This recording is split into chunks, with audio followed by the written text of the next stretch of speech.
Hello, good morning. Oh wait, how do I say it? Welcome, YouTube people. My name is Jess. I am the Lightheart Alchemist. As you can see, it says so up there. Today we're going to talk about defensiveness. So I've been reading this book. I don't know if you focus. I don't know. Can't see. I don't have like a monitor. It's been really great. There's a lot of confirmation in there for stuff that I've already talked about on the channel, so that's always fun. Towards the end of the book, it starts talking about, the importance of laughter and lightheartedness, heyo, and how our ability to laugh at things can be impeded by defensiveness.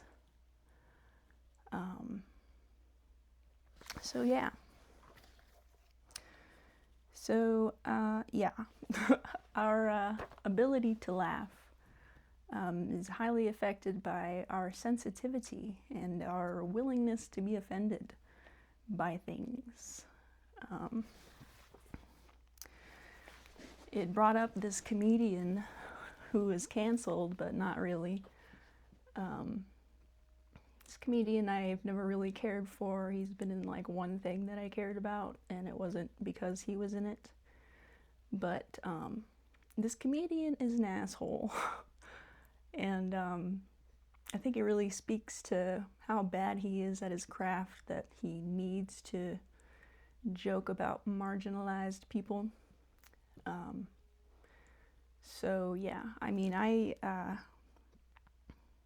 I think I've made it pretty clear that I don't like people who are assholes. I don't like gossip. I don't like when people try to improve their social standing at the expense of another person or group of people. But beyond that, I think there's this growing problem where people are more defensive, like overly defensive, and more willing to be offended at any opportunity to do so.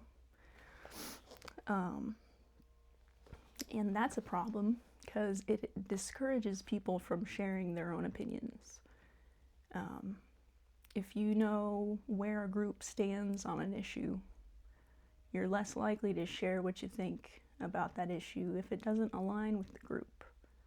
You know what's going to happen, if you end up offending somebody, you get somebody's outrage, you get ridiculed, you'll get expelled from the group, you get canceled. And it's not good. We end up not saying anything, and the group just continues to be mired in this one way of thinking. And that's bad. It's bad for the individuals in that group, it's bad for relationships, it's bad for the community, and it's bad for growth in general.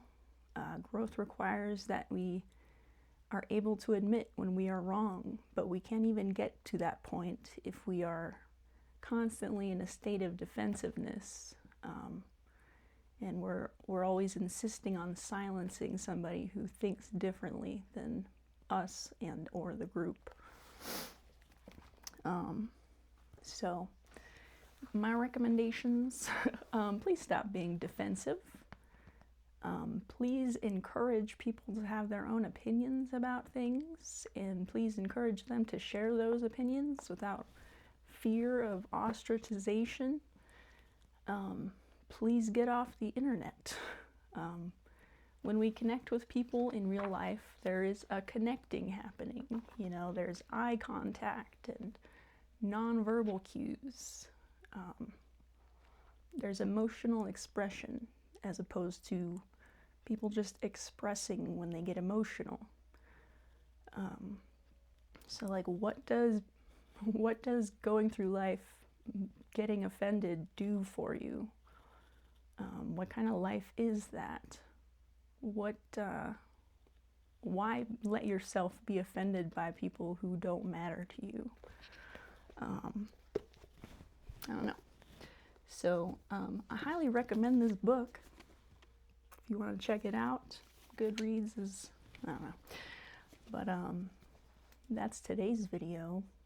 You know, if somebody close to you offends you, you should be able to have a mature conversation with that person. You know, both sides need to be willing to be open to the other person's position without, you know, emotionality coming up and getting in the way. Like, dissent is healthy.